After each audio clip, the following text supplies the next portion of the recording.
اللهم صل على سيدنا محمد وعلى آل سيدنا محمد كما صليت على إبراهيم وعلى آل إبراهيم في العالمين إنك حميد مجيد.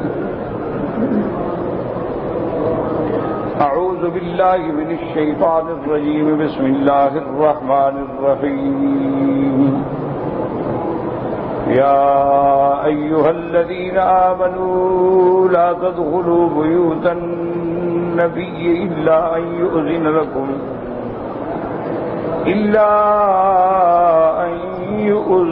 لكم إلى طعام غير ناظرين إناه ولكن إذا دعيتم فادخلوا فإذا طعمتم فانتشروا ولا مستأنسين لحديث إن ذلكم كان يؤذي النبي فيستحيي منكم والله لا يستحيي من الحق. وإذا سألتموهن متاعا فاسألوهن من وراء حجاب ذلكم أطهر لقلوبكم وقلوبهن.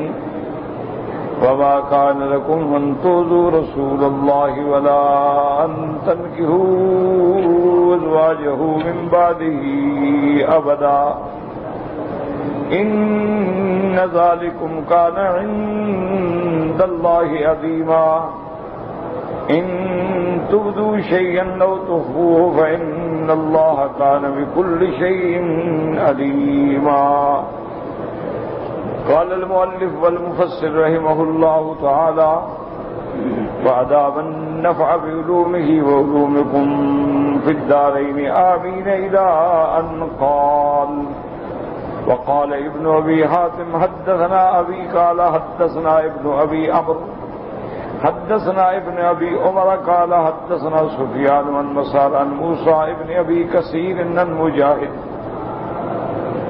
عن عائشة رضي الله تعالى عنها قالت كنت آكل مع النبي صلى الله عليه وسلم حيثا في كعب فمر عمر رضي الله تعالى عنه فدعاه فأكل فأصابت إصبعي فقال حسن أوه أوه لو أتى فيكن ما رأتكن عين فنزل الحجاب ذلكم أطهر لقلوبكم وقلوبهن أي هذا الذي أمرتكم به وشرعته لكم من الحجاب أطهر وأطيب.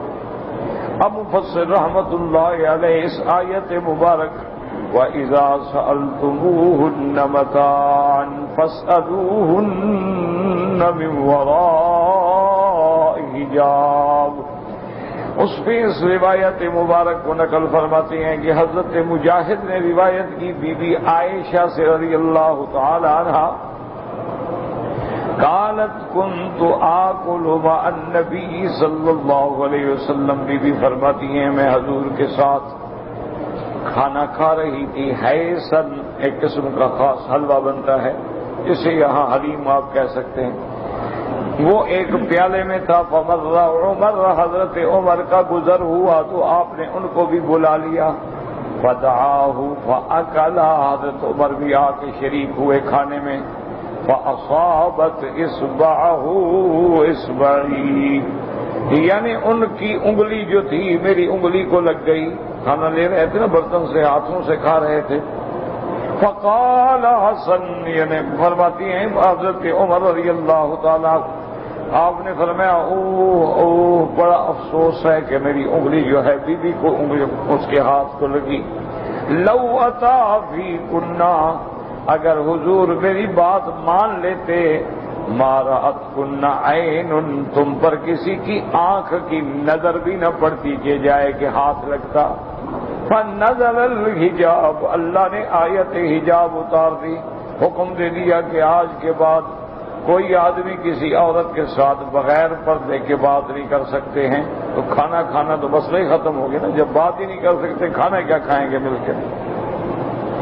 اور آخر میں اللہ فرماتی ہیں ذالکم اطہر لقلوبکم وقلوبہن اے ھذا الذی امرتکم، یہ جو میں نے حکم جاری کیا پردے کا، یہ مردوں کے لیے بھی عورتوں کے لیے بھی دلوں کی پاکیزگی کا ذریعہ ہے۔ جب نظر ہی نہیں پڑے گی تو کوئی گندا خیال ہی پیدا نہیں ہوگا۔ جب راستے میں دیوار کھڑی کر دی جائے تو بات ختم ہو گئی۔ اب اس مسئلے کا خلاصہ سمجھ لیں کہ ایک ہے مسئلہ ستر عورت کا، اس کا چھپانا ہر حال میں لازم ہے، اس پہ نظر پڑنا بھی حرام۔ مرد کا ستر ناک سے لے کر گھٹنے تک، یہ ہمارے بہت سارے بھائی غلطی کرتے ہیں، اللہ ہدایت دے، کہ جب عمرے کا احرام باندھتے ہیں تو بہت سارے ساتھی یہ خیال نہیں کرتے کہ ناف سے نیچے چادر باندھی ہوئی اور اوپر پورا ناف کا حصہ ظاہر نظر آ رہا ہے، تو یہ بالکل حرام ہے، ناجائز۔ نہ طواف ہوتا ہے، نہ نماز ہوتی ہے، دیکھنے والے پر بھی لعنت، دکھانے والے پر بھی لعنت۔ یہ اتنا بڑا گناہ ہے اور لوگ خیال ہی نہیں کرتے، پرواہ ہی نہیں کرتے۔ کسی نے اوپر باندھ لی، کسی نے نیچے باندھ لی، نظر آ رہا ہے تو آ رہا ہے، نہیں ہے تو نہیں۔ یہ تو عورہ ہے، اس کا چھپانا تو ہر حال میں لازم ہے، یعنی اگر ظاہر ہو نماز بھی نہیں ہوگی۔ اسی طرح اب ہے عورت کا مسئلہ، تو جمہور یہ کہتے ہیں کہ عورت جو ہے اس کے سر سے لے کر پاؤں تک سارا بدن بما بالوں کے عورت، اس سب کا چھپانا ضروری ہے، کسی حال میں بھی نظر نہ پڑے۔ یعنی جب لڑکی بالغ ہو جائے تو اس کے بالوں پر بھی نظر نہ پڑے۔ اسی لیے میرے محبوب نے رحمت دو عالم نے فرمایا کہ جو عورتیں باریک لباس پہن کے جس سے ان کا محاسن جسم نظر آئے، یا لباس تو باریک نہیں ہے لیکن بدن پہ اتنا ٹائٹ سلا ہوا ہے کہ ہر چیز الگ الگ نظر آ رہی ہے، فرمایا اس قسم کی عورتیں جب ایسا لباس پہن کے اور خوشبو لگا کے غیر مردوں کے مقامات میں جاتی ہیں، گزرتی ہیں، تو حضور نے فرمایا کہ ایسی عورتیں جو ہیں وہ زانیہ عورت کے حکم میں،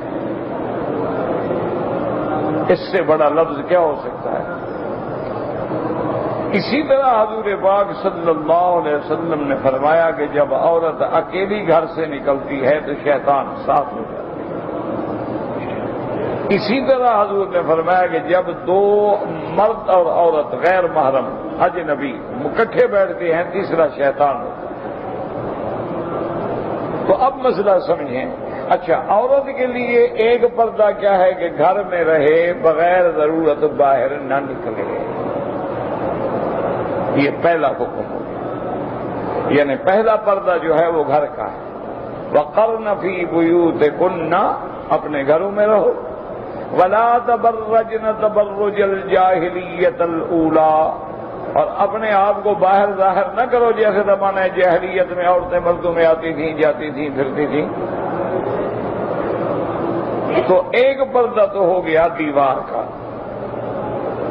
دوسرا پردہ یہ ہے کہ اگر عورت کو گھر سے کسی حال میں مجبوراً باہر جانا پڑے تو کیا کرے؟ یدنین علیہن من جلابیبہن، ایک بڑی چادر لے کے سر سے لے کر پاؤں تک اپنے آپ کو چھپا لے، صرف آنکھ ظاہر کرے کہ راستہ دیکھ سکے، اس سے زیادہ کی اجازت نہیں۔ یہ دوسرا حکم۔ پہلا حکم کیا تھا؟ گھر سے نکلے ہی نہ۔ دوسرا حکم کیا ہے کہ ضرورت ہے، مجبوری ہے، جانا پڑ رہا ہے، تو اب کیا ہے؟ سر سے لے کر پاؤں تک اپنے آپ کو چادر میں ڈھانپ لے۔ یدنین علیہن من جلابیبہن، یہ دو حکم ہو گئے۔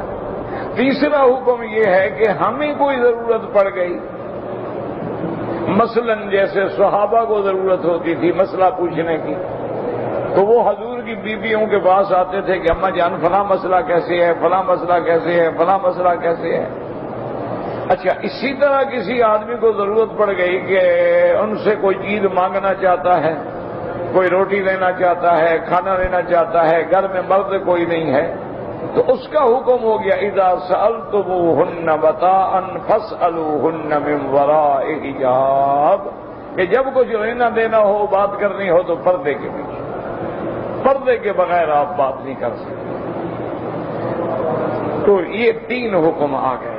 اب جو مسئلہ ہے اختلاف والا، اس کو سمجھ لیں کہ قرآن پاک کی ایک آیت مبارک میں آتا ہے کہ وَلَا يُبْدِينَ زِينَتَهُنَّ إِلَّا مَا ظَهَرَ مِنْهَا، کہ عورتیں اپنی زینت کو ظاہر نہ کریں مگر وہ جو بغیر اس کے ہر حال میں ظاہر ہوتا ہے، یعنی جو چیز ہر حال میں ظاہر ہوتی ہے وہ تو مجبور ہے، ورنہ اپنی زینت کو ظاہر نہ کریں۔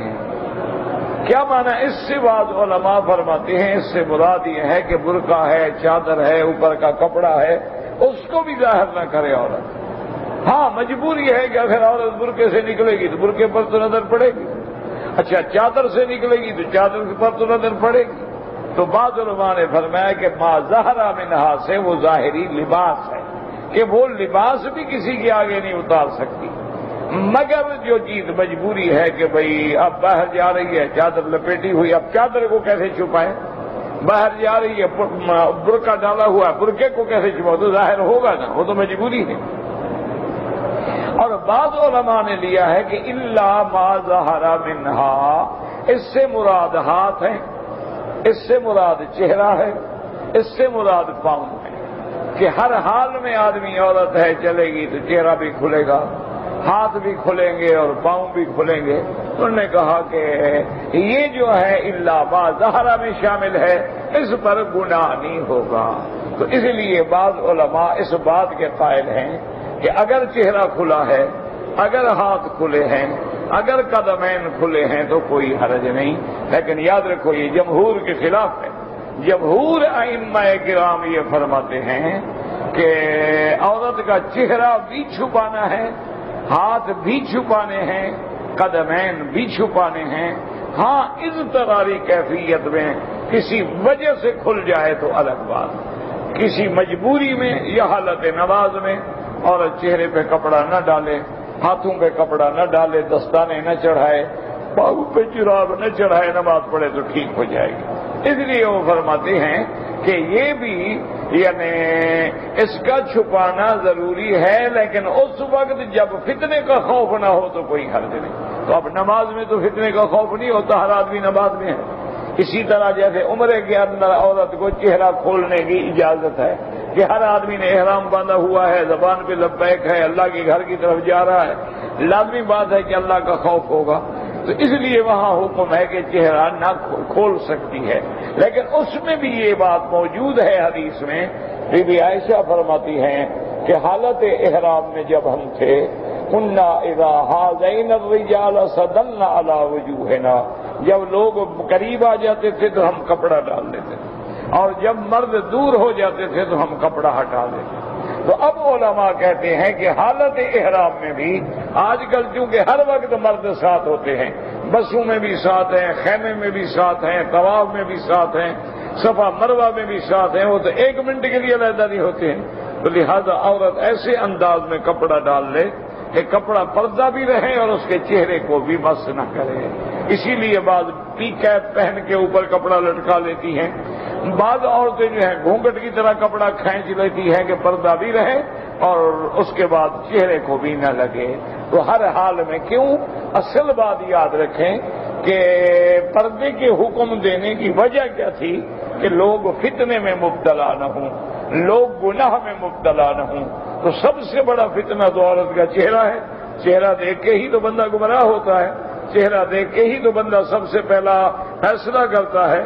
تو اس لیے چہرے کا چھپانا بھی ضروری ہے، اور ہاتھوں کا چھپانا بھی ضروری ہے، اور پاؤں کا چھپانا بھی ضروری ہے۔ تو اس لیے ہر حال میں پردے کا اہتمام یہ اللہ کے قرآن کی آیات سے بھی ثابت ہے، اور پھر حضور صلی اللہ علیہ وسلم کے فرمان سے، اور حضور کی بیویاں، حضور کی بیٹیاں، حضور کی صحابیات جتنے ہیں سب باپردہ تھیں۔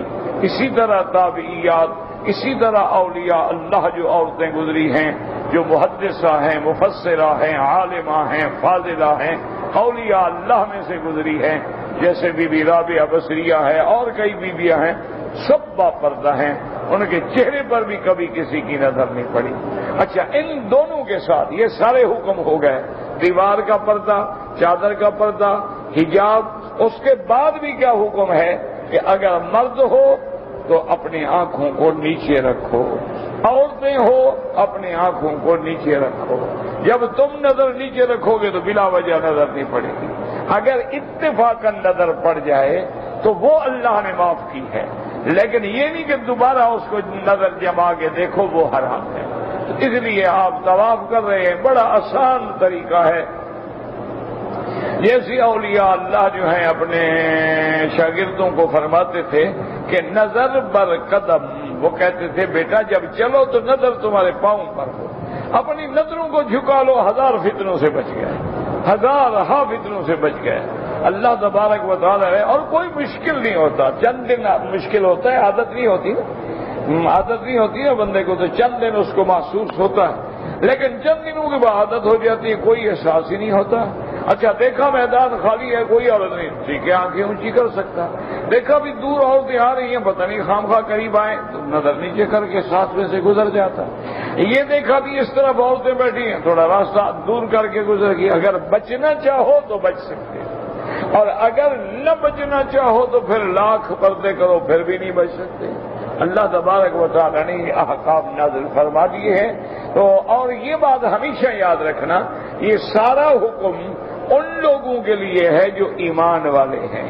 یا ایھا الذین آمنوا لا تدخلوا، سارا حکم ہی جن کے اندر ایمان ہی نہیں رہا، نہ قرآن پہ ایمان، نہ شریعت پہ ایمان، نہ حضور کے فرمان پہ ایمان، وہ کہتے ہیں جی آج کل معاشرہ بڑی ترقی کر گیا ہے، ہم کیسے پردوں میں رہ سکتے ہیں، اور ہم اگر عورتوں کو روکیں گے تو پھر معیشت کی گاڑی کیسے چلے گی، اب تو مہنگائی کا دور ہے، عورت بھی کمائے مرد بھی کمائے پھر بھی پورا نہیں ہوتا۔ تو جس دن سے تم اس ہوس میں مبتلا ہوئے، اللہ نے رزق میں برکتیں اٹھا دی۔ اللہ تبارک و تعالی نے، یعنی ہمیں یاد ہے ہم جب پڑھتے تھے تو بڑی مشکل سے، یعنی اگر 10 من گندم ایک قلعے سے پیدا ہو جائے نا تو ذمہ دار خوش ہوتے تھے کہ جی ماشاءاللہ اوسط میری جو ہے 10 من ہو گئی، کیونکہ بیلوں سے ہل چلاتے تھے، کوئی ٹریکٹر شیکٹر تھے نہیں، نہ کوئی کھاد تھی، نہ کوئی سپرے تھی، نہ یہ نئے نئے بیج آئے تھے، تو 10 من گندم اور 10 من کپاس پہ ذمہ دار ماشاءاللہ بڑے خوش ہوتے۔ آج 40 من 50 من 60 من گندم ہوتی ہے اور پوری نہیں ہوتی۔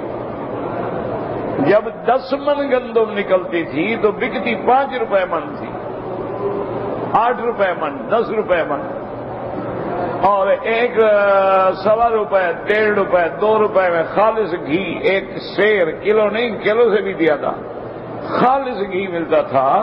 اور آج جب 80 من 70 من نکلتی ہے تو 450 روپے من بنتی، تو اس لیے اللہ نے برکت اٹھا لی۔ آج آپ کے پاس 1 لاکھ روپیہ ہو، آج سے 20 سال پہلے 1000 ہو، 1000 دیا تھا، اس 1000 کی ویلیو، کیونکہ آج آپ کا یوں سمجھ رہے ہیں نا مثال کے طور پر کہ ایک دور ہم نے یہاں پر رہتے ہوئے وہ بھی دیکھا ہے کہ آپ کے پاکستانی 100 کا 110 ریال ملتے تھے، یعنی پاکستانی 100 روپے کی قیمت 110 ریال تھی، ریال سے مہنگا تھا۔ اچھا، پھر برابر ہو گیا، پھر اس کے بعد گھٹتا گھٹتا یا تو پھر کافی عرصے تک 3 روپے کا 1 ریال، یہ کافی کئی سالوں تک رہا۔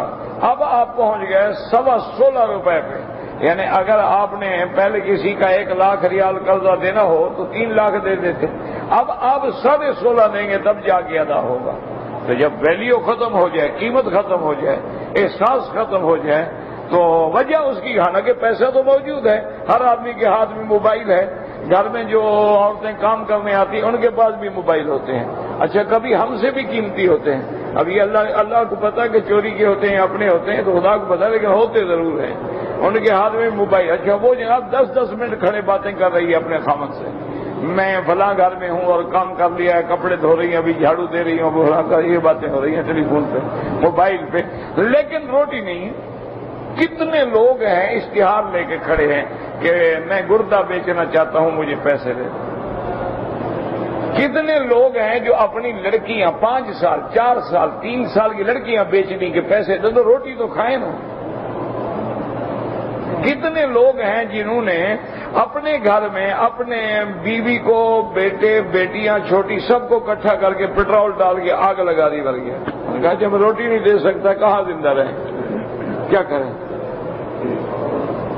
وجہ کیا ہے کہ اللہ ناراض ہو گئے، برکتیں ختم ہو گئی۔ جب تم رزق کے حلال پہ آؤ گے تو برکت پیدا ہو جائے گی، کیونکہ اللہ کا قاعدہ ہے کہ حرام کو مٹا دیتے ہیں، حلال میں برکت دیتے ہیں۔ یمحق اللہ الربا ویربی الصدقات۔ یہاں بھی آپ دیکھ رہے ہیں، یہاں سعودی عرب میں مثلا، اچھا جتنے لوگ آئے، چالاکی کی، بےایمانی کی، یہاں کے لوگوں کو دھوکہ دیا، لوٹا، کروڑوں بنائے، آج ایک ٹکا ٹکا بھیک مانگتے پھر رہے ہیں۔ ان کو اپنے ملک میں کچھ نہیں ملا، جو بنایا لوگ کھا گیا، پھر آ گیا بھیک مانگنے۔ جن لوگوں نے یہاں رہ کے حلال کمایا، مزدوری کی، محنت کی، تجارت کی، کسی کو دھوکہ نہیں دیا، نہ کفیل سے جھگڑا ہے، نہ گھر والوں سے جھگڑا ہے، خوش ہے، مطمئن ہے، جہاں جائیداد بنائی وہ بھی محفوظ ہے کیونکہ حلال سے بنی ہوئی۔ یہ تو آنکھوں کے سامنے تجارب ہیں، آپ دیکھ لیں۔ تو اس لیے ہمیشہ یاد رکھیں کہ جب آدمی کی نظر بچ جائے تو بندہ گناہوں سے بچ جاتا ہے۔ سب سے بڑا حکم ہے کہ کل للمؤمنین یغضوا من ابصارہم، اللہ نے فرمایا میرے نبی ایمان والوں سے کہہ دو، کس کو؟ جو مومن ہی نہیں اس سے جھگڑا ہی نہ کیا کرو۔ جو آدمی مسئلہ پوچھے نا آپ سے پردے کا، اس سے پہلے پوچھے جناب آپ مسلمان ہیں؟ وہ کہے جی ہاں مسلمان ہوں۔ اچھا کلمہ شریف پڑھتے ہو؟ خدا کو مانتے ہو؟ قرآن رسول کو مانتے ہو؟ انہوں نے کہا اللہ کے قرآن میں یہ حکم۔ اب کو جی نہیں، اگر مگر خدا کے قانون میں نہیں ہوتی، اگر مگر بندوں کے قانون میں ہوتی ہے، خدا کے قانون میں کوئی اگر مگر نہیں۔ 4 رکعت نماز عشاء ہے، ساری کائنات کٹھی کرو 5 نہیں ہو سکتی۔ 3 رکعت نماز مغرب ہے، ساری کائنات کٹھی ہو کے ووٹ ڈالے، وہ 4 رکعت نہیں بن سکتی۔ کوئی کہے جی اگر 1 رکعت بڑھ جائے تو مگر ثواب بڑھ جائے گا، وہ کافر ہو جائے گا۔ اگر مگر اسلام میں نہیں چلتی، اگر مگر ہے انگریزی قانون، اگر مگر ہے تمہارے دفاتر میں، اگر مگر ہوتی ہے ایک ہی قانون ہے۔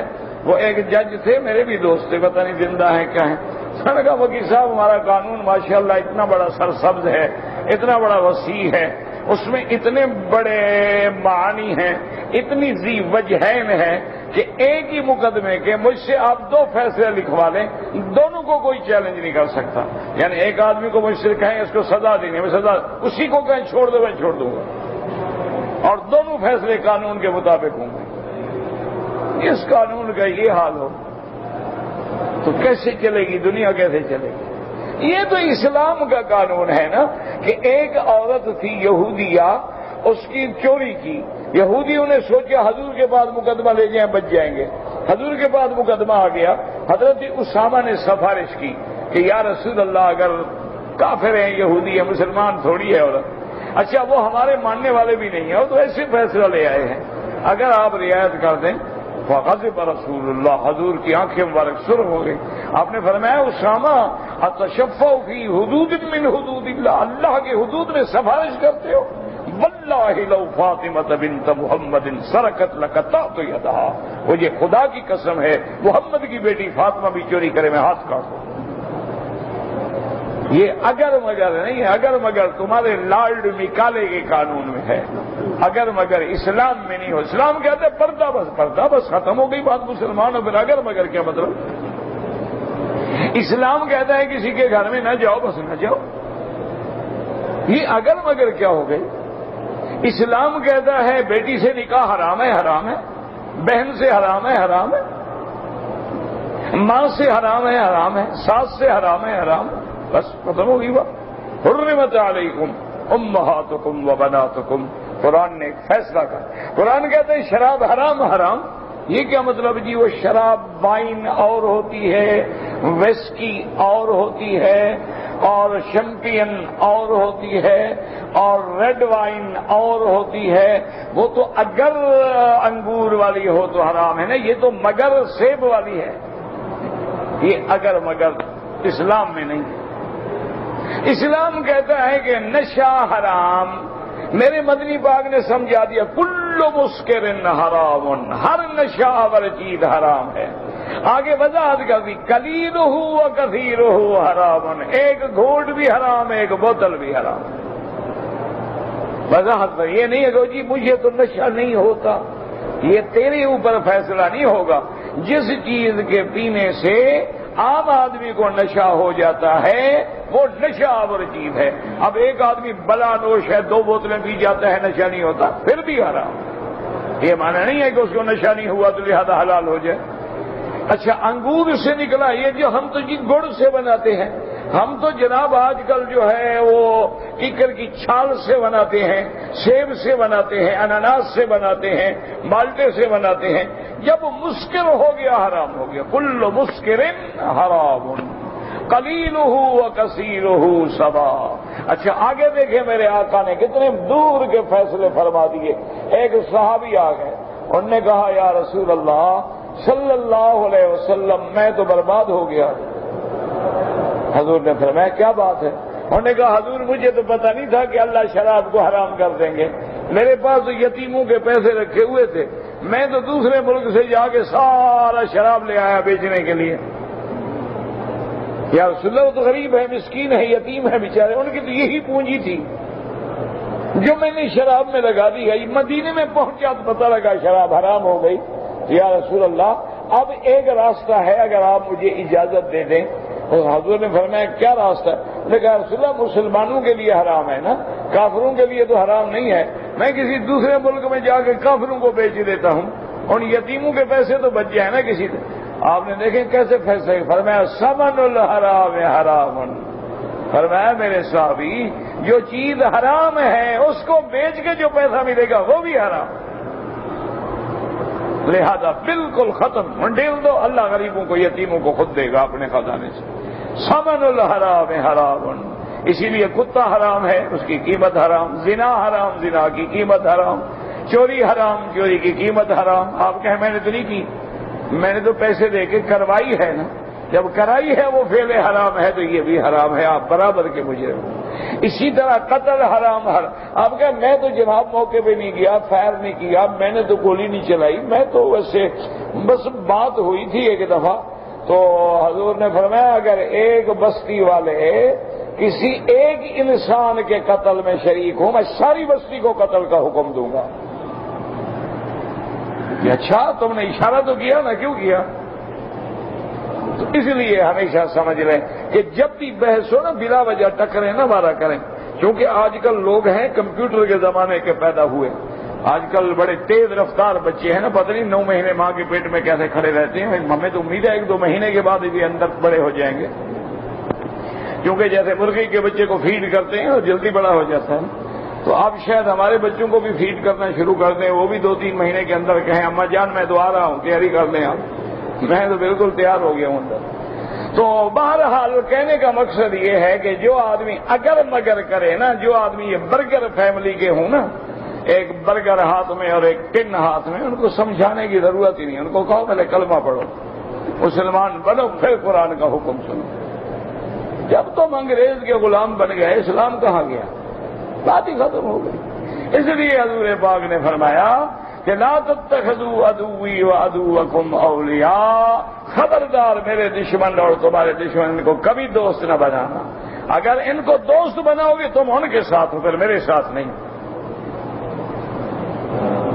وَمَن يَتَوَلَّهُم مِّنكُمْ فَإِنَّهُ مِنْهُمْ، جو تم میں سے کافروں سے دوستی کرے وہ ان میں سے ہے، اس کا پھر اسلام سے کوئی تعلق۔ لاکھ کہ میں مسلمان ہوں، میں کلمہ پڑھتا ہوں، لاکھ دفعہ کہتے رہو، اگر تمہارا تعاون کفر سے ہے پھر کفر کے ساتھ، اسلام کے ساتھ ہے تو اسلام کے، تو کھلی بات ہے، قرآن ہے، اس میں میں تو ہے ہی نہیں نا۔ مَن يَتَوَلَّهُم مِّنكُمْ فَإِنَّهُ مِنْهُمْ، جو کافروں کے ساتھ محبت کرے، اعانت کرے، وہ ان میں سے ہے، جو ان کا لباس پہنے۔ مَن تَشَبَّهَ بِقَوْمٍ فَهُوَ مِنْهُمْ، حضور نے فرمایا جس قوم کا لباس پہنو گے اللہ قیامت میں تمہیں انہی کے ساتھ کھڑا کرے گا۔ اسلام کا لباس پہنو گے مسلمانوں کے ساتھ کھڑے ہوگے، کافروں کا لباس پہنو گے کافروں کے ساتھ کھڑے ہوگے۔ آج کل جیسے ہماری بچیاں ماشاءاللہ سندور لگاتی ہیں، تلک لگاتی ہیں، سندور بھرتی ہیں، ماشاءاللہ بسنت مناتی ہیں اور اس کے پیلے کپڑے پہنتی ہیں، وہ ہندو کا لباس ہے، اللہ قیامت میں انہی کے ساتھ کھڑا کرے۔ اب جناب یہ حجاب کو اب دوسرا مسئلہ آ گیا۔ اللہ فرماتی ہے وما كان لكم من تؤذوا رسول الله ولا أن تنكحوا أزواجه من بعده أبدا إن ذلكم عند الله عظيما إن ذلكم كان عند الله عظيما قال ابن ابي آدم حدثنا علي بن الحسين قال حدثنا محمد بن ابي حماد قال حدثنا مهران عن سفيان داود بن هند بن كرمان بعض في قوله تعالى وما كان لكم ان تؤذوا رسول الله قال نزلت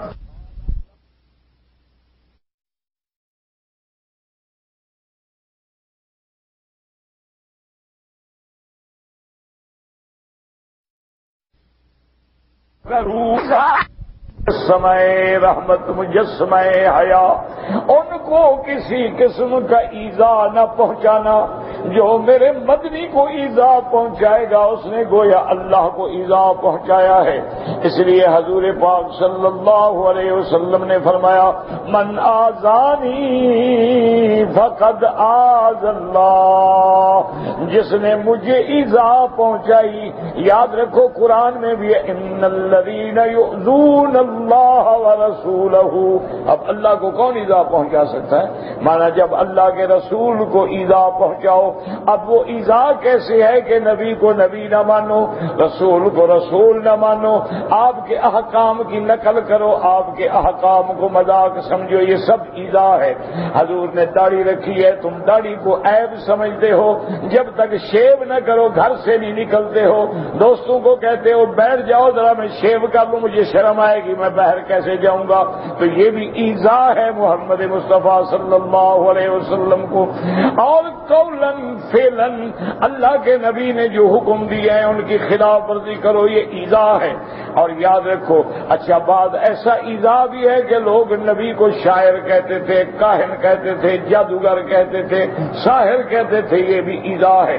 اللہ نے فرمایا یہ تو ایذا ہے، لیکن ایک بات یاد رکھو یہ صرف میرے مدنی کی زندگی تک نہیں بلکہ میرے مدنی کی وفات کے بعد آپ کی بیویوں سے بھی کبھی شادی نہ کرنا، یہ بھی ایذا ہے محمد مصطفیٰ کو صلی اللہ علیہ وعلی آلہ واصحابہ وسلم۔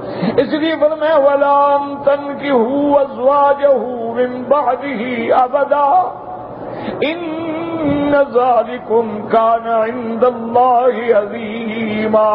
جیسے حضور کی بیویوں کو دیکھنا ایذا ہے، حضور صلی اللہ علیہ وسلم کی وفات کے بعد آپ کی بیویوں سے شادی کرنا جو ہے وہ بھی ایذا ہے محمد مصطفیٰ کے لیے۔ یاد رکھو ایذا کیسے ہے، اسی سے علماء نے مسئلہ نکالا کہ انبیاء حیات ہوتے ہیں، اگر حیات نہ ہو تو پھر ایذا کا کیا معنی؟ جب ایک چیز ختم ہو گئی مردہ ہو گئی ایذا کیا معنی؟ اب دیکھیں نا آپ کی انگلی کاٹ کے پھینک دو پھر انگلی کو لوہا مارتے رہو، کیا ایذا ہوگی؟ ایذا تو تب ہوگی نا جب اس کے اندر کوئی نوع من الحیات ہوگی۔ تو اس لیے اللہ نے فرما دیا نہ تو میرے مدنی کا میراث ہوگا، نہ میرے مدنی کی جائیداد تقسیم ہوگی، نہ میرے مدنی کے بعد ان کی بیویوں سے نکاح ہوگا۔ صحابی کی بیوی سے نکاح ہو سکتا ہے، اولیاء اللہ کی بیوی، عالم پیر شیخ کی بیوی بیوہ ہو نکاح ہو سکتا ہے، لیکن نبی کی بیوی سے نکاح نہیں ہو سکتا کیونکہ یہ بھی ایذا ہے۔ اور اللہ نے فرمایا اس کو معمولی بات نہ سمجھنا، ان ذالکم كان عند اللہ عظیما، یہ اللہ کے ہاں بہت بڑی بات ہے کہ میرے مدنی کو تکلیف پہنچاؤ، چاہے وہ تکلیف حیات میں ہو یا وہ تکلیف بعد الوفات ہو۔ اسی لیے آپ اندازہ کریں کہ بیویاں کتنے خیال رکھتی تھیں۔ ایک روایت میں آتا ہے سیدنا ابی ہریرہ مسجد نبوی میں بیٹھ کے حدیث بیان فرما رہے تھے اور زور سے بیان فرما رہے تھے۔ بی بی عائشہ نے آواز سنی تو پوچھا اپنی خادمہ سے یہ کیا آواز ہے؟ نے کہا بھی حضرت ابی ہریرہ لوگوں کو حدیث سنا رہے ہیں، پر میں جا کے اس سے کہہ دو کہ لا تؤذوا رسول اللہ، کہ ابی ہریرہ خبردار محمد مدنی کو ایذا نہ پہنچاؤ، دور ہو کے بیٹھو یا آہستہ بات کرو۔ اسی لیے حکم ہے کہ سر یا کھڑے ہوتے ہیں نا الصلاۃ والسلام، یہ منع ہے، یہ ایذا ہے محمد مصطفیٰ کے۔ سامنے روضے پہ کھڑے ہوں تو علماء نے لکھا اتنی سلام اتنی پست آواز بھی نہ کرو، اونچی آواز بھی نہ کرو۔ لا ترفعوا اصواتکم فوق صوت النبی ولا تجہروا له بالقول كجهر بعضکم لبعض ان تحبط اعمالکم وانتم لا تشکرون۔ اللہ کے نبی کی آواز سے بھی اونچی آواز نہ کرو۔ اس لیے علماء لکھتے ہیں عاشقان محمد مصطفیٰ نے کتابوں میں لکھا ہے کہ جب صلاۃ و سلام پڑھنے کے لیے جاؤ خاشعا خاضعا متواضعا، خشوع کے ساتھ، خضوع کے ساتھ، ادب کے ساتھ، اور اپنا پاؤں بھی زمین پہ ایسے نہ رکھو کہ تیرے پاؤں کی آواز پیدا ہو۔ آرام سے چلو، ادب سے جاؤ، اور جالی مبارک کے قریب بھی نہ کھڑے ہوں، دور بھی نہ کھڑے ہوں، اپنی آواز زیادہ بھی بلند نہ کریں، پست بھی نہ کریں، درمیانی آواز سے کھڑے ہو کے الصلاۃ والسلام علیک یا رسول اللہ، اور یاد رکھیں زیادہ لمبا دیر بھی نہ کھڑے ہوں، بس 3 دفعہ سلام کہیں الصلاۃ والسلام علیک یا رسول اللہ، الصلاۃ والسلام علیک یا حبیب اللہ، الصلاۃ والسلام علیک یا خیر خلق اللہ۔ بس 2-1 منٹ میں، کیونکہ زیادہ کھڑا ہونا اور بار بار اب ایک آدمی آپ کے پاس آ جائے کھڑا ہو جائے السلام علیکم السلام علیکم السلام علیکم، آپ کیا کریں؟ دو جاؤ تو تم نبی کے سامنے کھڑے ہیں، گیت گا رہے ہیں جی، نعت پڑھ رہے ہیں، کیا نعت پڑھ رہے ہیں؟ عجیب نعتیں ہوتی ہیں کہ میں نے ایک دفعہ سن رہا تھا گاڑی میں، کسی کا ٹیپ لگا ہوا تھا، وہ کوئی عجیب نعت پڑھ رہا تھا، پتہ نہیں کیا تھی، محمد کا روضہ قریب آ رہا ہے، بلندی پہ اپنا نصیب آ رہا ہے، فرشتے جا کر خبر ان کو دے دو فلاں غلام تمہارا قریب آ رہا ہے۔ تو بڑے تم بڑے آدمی ہو گئے، فرشتے جا کے دے نبی کو خبر کریں، آپ استقبال کریں حضرت کا۔ شرم کرو یار، کوئی عقل کرو، ہم تو غلام ہیں، مدینے جانا بھی نصیب ہو جائے تو خدا کا شکر کرو۔ ہمیں تو اگر گنبد خضرا پہ نظر پڑ جائے، محمد کے روضے پہ بیٹھنا نصیب ہو جائے،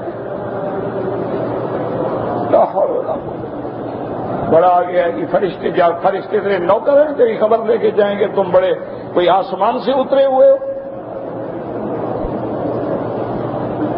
ایک اور شریف نعت پڑھ رہا، دھوم مچا دو دھوم مچا دو دھوم، پتہ نہیں کیا دھوم دھوم دھوم دھوم دھوم، میں تو 1.5 گھنٹہ زور لگاتا رہا، کوئی لفظ سمجھ آ جائے، پتہ نہیں وہ کیا کہہ رہا۔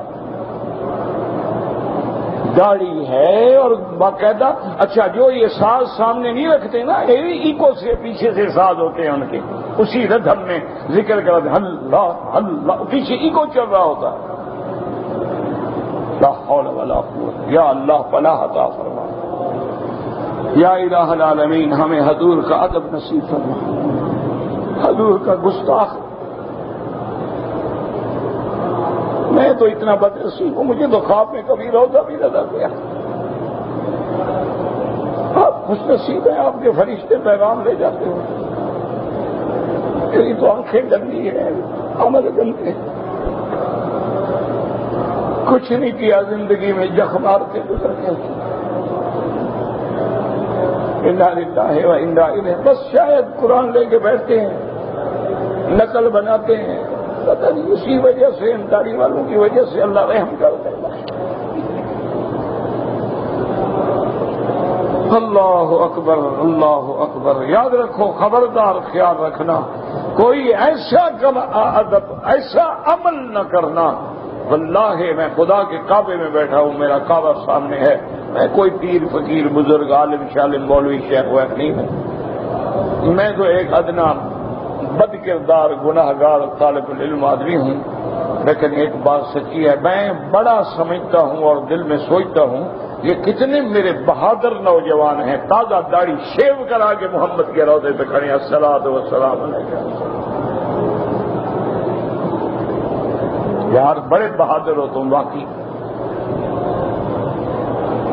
بڑا دل ہے تمہارا کہ نبی کے روضے پہ کھڑے ہو گے. محمد مصطفیٰ ہم تیرے گستاخ ہیں، تیری سنت کو گندی نالی میں ڈال کے تیرے سامنے کھڑے ہیں.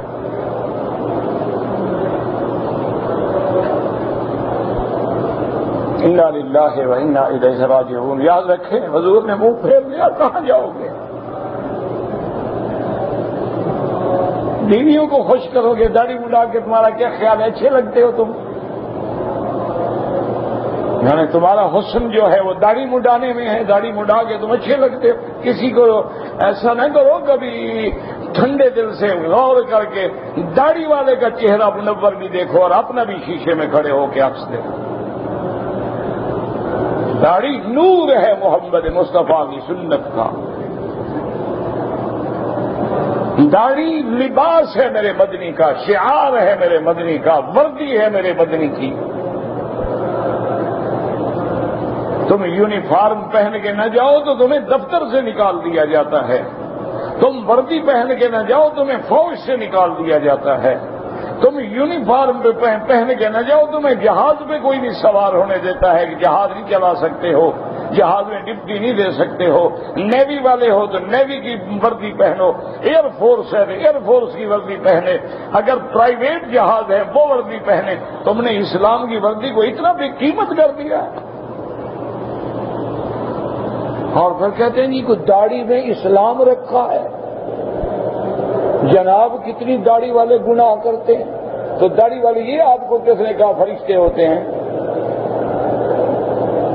داڑھی میں اسلام نہیں رکھا ہے، اسلام میں داڑھی رکھی ہوئی ہے. یا اسلام کا انکار کرو یا سنت محمد مصطفیٰ کا اقرار کرو. یہ جو قوالیاں کرتے ہیں نعتیں باتیں، کبھی غلط نعت نہ. ہاں جو نعت ہو قرآن و سنت کے مطابق ہو، ایسی نعت سن کے تو میرا مدنی خوش ہوتے تھے اور دعا فرماتے تھے اللہم ایدہ بروح القدس. یا اللہ یہ میرا شاعر ہے، میرا دفاع کر رہا ہے، تیرے دشمنوں کو جواب دے رہا ہے، تیرے مدنی کی شان بیان کر رہا ہے. جبریل بھیج اس کے دماغ میں مضمون ڈالے.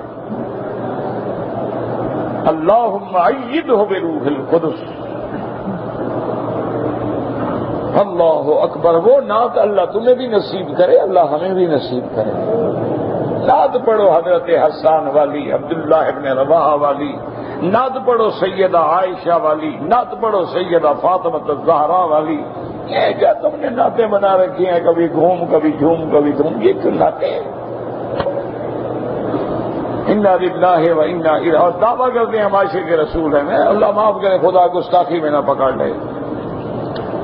اب جناب فرماتے ہیں کہ وجہ کیا تھی؟ نزلت فی رجل، ایک بندے نے ارادہ کیا کہ حضور کی وفات کے بعد میں حضور کی بیوی سے شادی کروں گا. تو اللہ نے قرآن میں فیصلہ کر خبردار میرے بدنی کو ایذا نہ پہنچانا. فقد قال مقاتل بن حیان وعبد الرحمن بن زید بن اسلم وذكر بسندی السدی الذي اتم على ذلك طلحة بن ابي عبد الله رضی اللہ عنہ حتى نزل التنبیہ على تحریم ذلك. اب فرماتی ہیں کہ جس بندے نے یہ ارادہ کیا تھا اس کا نام طلحہ ابن عبداللہ تھا، صحابی ہے رضی اللہ. اصل وجہ یہ ہے کہ شریعت میں منع نہ ہو تو اس کا کیا گناہ ہے غریب کا؟ اس کو تو پتہ نہیں تھا، اس وقت قرآن بھی نہیں آیا تھا. یہ تو بعد میں قرآن آیا نا کہ حضور کی بیویوں سے موت کے بعد بھی نکاح جائز نہیں ہے. اب فرماتی حتیٰ نزل التنبیہ علی تحریم ذلک ولہذا اجمع العلماء قاطبۃ علی ان من توفی عنہا رسول اللہ صلی اللہ علیہ وسلم انہ یحرم علی غیرہ تزوجها من بعدہ لأنهن أزواجه في الدنيا والآخرة وأمهات المؤمنين كما تقدم. اب مسلمت یہ کہ اجمع العلماء قاطبۃ، یعنی 1400 سال میں حضور کے وقت سے لے کر اس وقت تک قرآن کا بھی حکم ہے اور سب علماء متفق ہیں کہ جو بیویاں حضور کے نکاح میں حضور فوت ہو گئے اور بیویاں موجود تھیں ان سے نکاح قیامت تک حرام ہے، کیونکہ یہ بیویاں ہیں حضور کی دنیا میں بھی اور آخرت میں بھی، اور یہ امہات المؤمنین ہیں، امت کے لیے ماؤں کا درجہ رکھتی ہیں. یہ اس کی ذمہ جب قرآن آ گیا پھر جھگڑے کی کیا بات ہے؟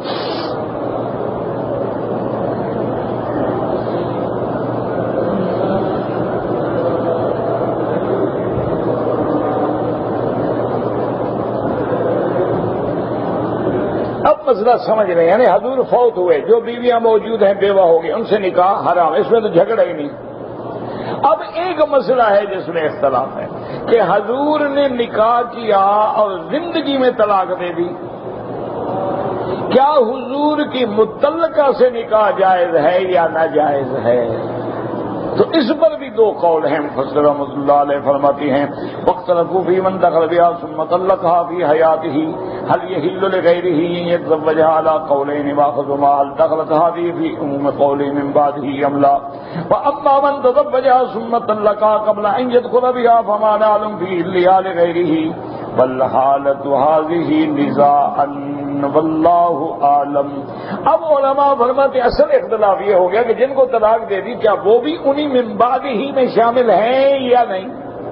ہاں البتہ حضور کا کہیں نکاح ہوا لیکن حضور کا میاں بیوی ملے نہیں ہیں، آپ نے بغیر رخصتی سے پہلے طلاق دے دی تو کہتے ہیں اس کی اجازت ہے، لیکن کہتے ہیں محل نزاع ہے اور جہاں نزاع ہو اس سے بچنا ضروری ہے کہ آدمی دور رہے. حضور کی متعلقہ ہے، بیوہ ہے، کسی سے شادی.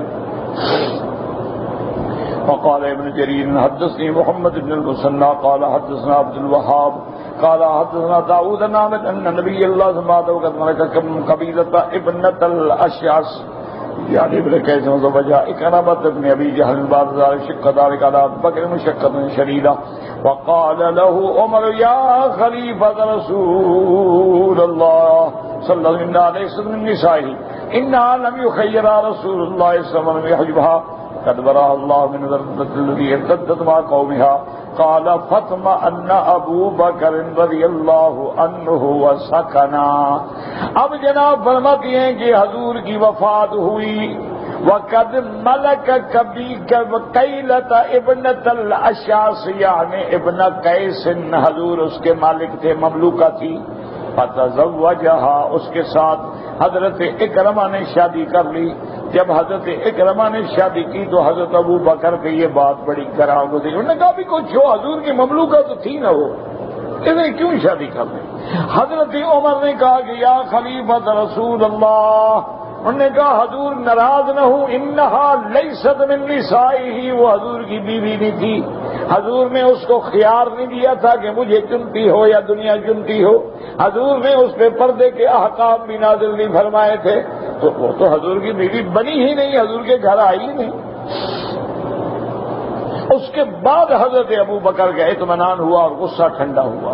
وقد عزم اللہ تبارک و تعالی ذلك شدت فيه وتوعد عليه بقوله، اللہ نے فرمایا جو حضور کو ایذا پہنچائیں اللہ نے سخت وعید بیان کی، ان ذلکم کان عند اللہ عظیما. ثم قال تعالی ان تبدوا شیئا او تخفوه فان اللہ کان بكل شیء علیما.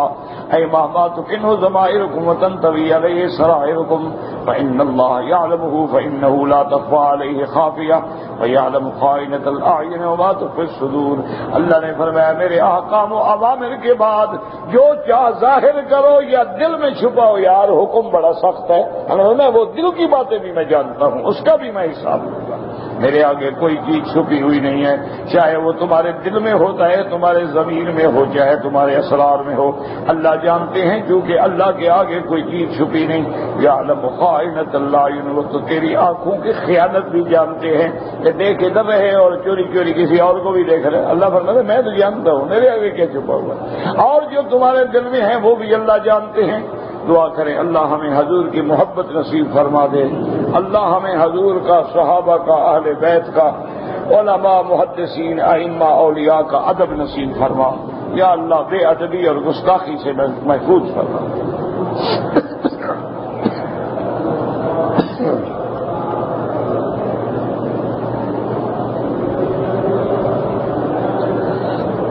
بچہ جو حافظ ہے اس کو داخلہ سعودی عرب میں ملنے کے لیے آپ انڈیا میں رہتے ہیں تو وہاں سفیر سعودی سے رابطہ کریں۔ وہ یہ کام ہمارے بس میں نہیں ہوتا، قانون ہے، بڑا ہوگا، ویزا لگے گا، کون اس کا محرم ہوگا، کون ساتھ آئے گا۔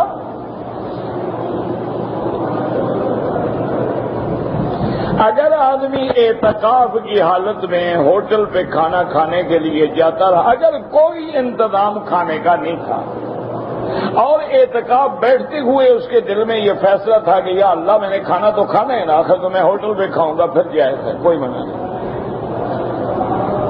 حضرت علی کہاں پیدا ہوئے؟ جب پیدا ہوئے میں تھا ہی نہیں، جو مولوی تھے ان سے پوچھ لو، ہم تو نہیں تھے۔ کہتے ہیں کعبہ میں پیدا ہوئے، اللہ عالم، اگر ہو جائیں تو کیا ہے، کوئی بڑی بات۔ اور بھی چند صحابہ کے بارے میں آیا ہے کعبے میں پیدا ہوئے، تو صرف حضرت علی کے بارے میں تو نہیں ہے، لیکن تحقیق یہ ہے کہ کعبے سے مراد حرم ہے۔ جیسے اللہ فرماتے ہیں حج یم بالغ الکعبہ، کہ حج والے حاجی اپنی بکریاں کعبے میں آ کے ذبح کرو۔ تم مینا میں ذبح کرتے ہو، کعبے میں کرتے ہو، تو سارا حرم کعبہ ہے، کیونکہ حضرت علی کا گھر بھی کعبے میں تھا۔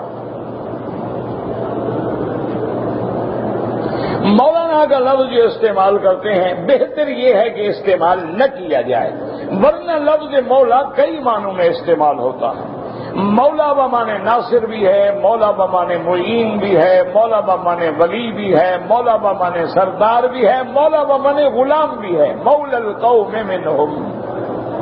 اسی طرح حضور نے فرمایا کہ انا مولا لمن لا مولا لہ، اس لیے کوئی ایسی بات نہیں ہے، لیکن احتیاط اسی میں ہے کہ اللہ مولانا ولا مولا لہم، انت مولانا فانصرنا علی القوم الکافرین۔ تو جس لفظ میں شبہ پڑے بچ جاؤ، مولانا کہلانے سے آدمی کو بڑا ہو جائے گا بڑا۔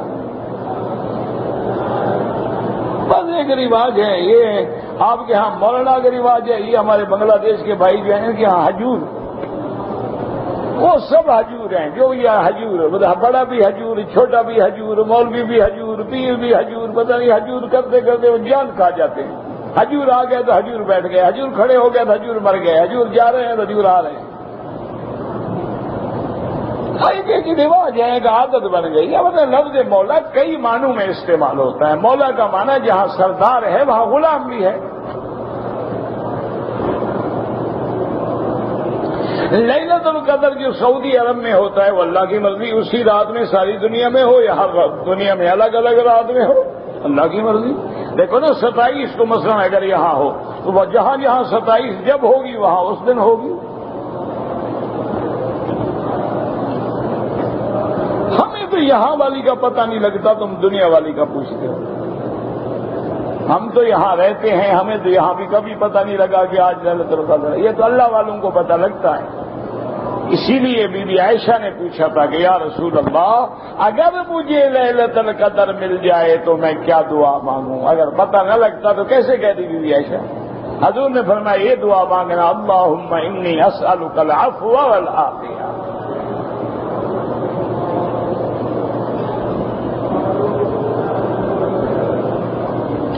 میں چھٹی میں گیا تھا پاکستان، میں واپس آیا، عمرہ نہیں کیا۔ اگر کوئی عذر نہیں تھا تو دم پڑ گیا، عمرہ قضا کرو گے دم سے بچ جاؤ گے، ورنہ دم پڑ گیا۔ میں مدینہ میں 3-4 دفعہ 8 دن کے اندر گیا، وہی ہے نا، اگر کام ہے 8 دن میں 4 دفعہ گئے پھر عمرہ نہیں کیا کوئی حرج نہیں۔ اگر کام نہیں بہانہ بنایا تو لازم عمرہ کرو۔ اب ایک ڈرائیور ہے بیچارہ روز جاتا ہے، کیسے عمرہ کرے گا؟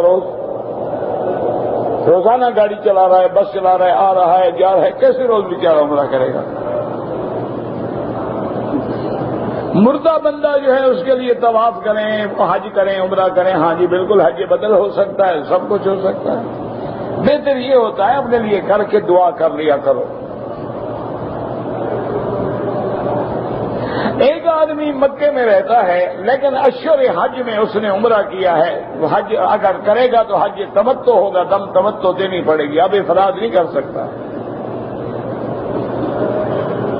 ہم لوگ حرم میں کام کرتے ہیں، کون سا حج کریں؟ آپ نے کرنا ہی افراد ہے، مکے میں رہنے والے یہ جو مکے میں ڈیوٹی کریں سب کا حج افراد ہے۔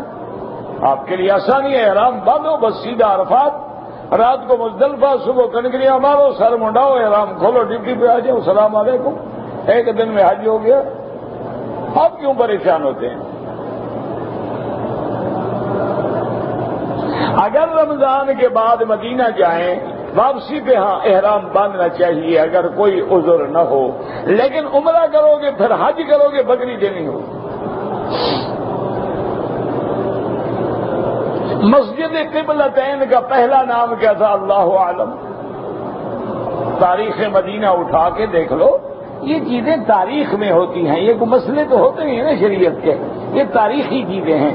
تاریخ مدینہ اردو میں لکھی ہوئی ملتی ہے، بڑی اچھی ماشاءاللہ کی، جس نے شاید میرے خیال میں ہمارے دوست ہیں مولوی الیاس فیصل، انہوں نے لکھی ہے، ان کو دعا بھی کریں، بیچارے ایکسیڈنٹ ہوا، بڑے تکلیف، اللہ شفائے کاملہ عطا ہے، عطا فرمائے، اللہ تمام علماء کی حفاظت فرمائے، اللہ تمام مساجد مدارس کی حفاظت فرمائے، اللہ دین کے کام کرنے والوں کی حفاظت فرمائے، اللہ اپنے مسلمان ملکوں پہ رحم فرما دے۔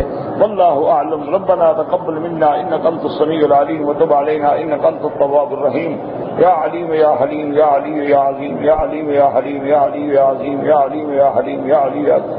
اللهم ارزقنا حبك وحب نبيك محمد صلى الله عليه وسلم وحب من يحبك وحب عمل من يقربني إلى حبك۔ اللهم احسن عاقبتنا في الامور كلها واجرنا من خزي الدنيا وعذاب الاخره۔ اللهم اصلحنا واصلح بنا واصلح اولادنا واولاد المسلمين۔ اللهم اصلح شبابنا وشباب المسلمين۔ اللهم اصلح بناتنا وبنات المسلمين۔ اللهم اصلح احوالنا واحوال المسلمين۔ اللهم اصلح امورنا وامور المسلمين۔ اللهم اصلح بيوتنا وبيوت المسلمين۔ اللهم اصلح نياتنا ونيات المسلمين۔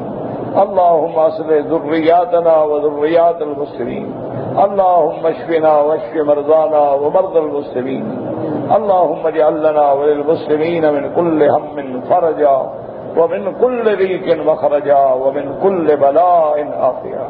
یا اللہ عالم اسلام پہ اپنی رحمتیں فرما، یا اللہ مجاہدین کی قدم قدم پہ نصرت فرما، یا اللہ اپنے دشمنوں پہ اپنا قہر نازل فرما، یا اللہ اپنے دشمنوں پہ اپنا قہر نازل فرما، یا اللہ مسلمان فلسطین میں ہیں، عراق میں ہیں، کشمیر میں ہیں، شیشان میں ہیں، افغان میں ہیں، جس جگہ میں ہیں اللہ ان کی جان مال آبرو عزت کی حفاظت فرما، یا اللہ اس بلد الامین کو قیامت تک ہر فتنے سے محفوظ فرما، یا اللہ پوری دنیا میں مسجدوں کی، مدرسوں کی، دین والوں کی، تبلیغ والوں کی، دین کے کام کرنے والوں کی حفاظت فرما، یا اللہ آپس کے جھگڑے دور فرما، یا اللہ عالم اسلام کو وحدت و اتفاق نصیب فرما، سرکار دو عالم کی محبت نصیب فرما، صحابہ کی محبت نصیب فرما، اہل بیت کی محبت نصیب فرما، ائمہ فقہا کی محبت نصیب فرما، ائمہ محدثین کی محبت نصیب فرما،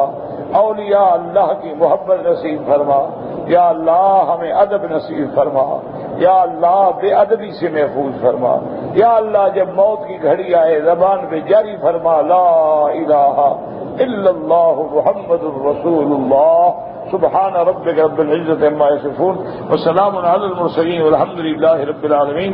اللہم صل علی محمد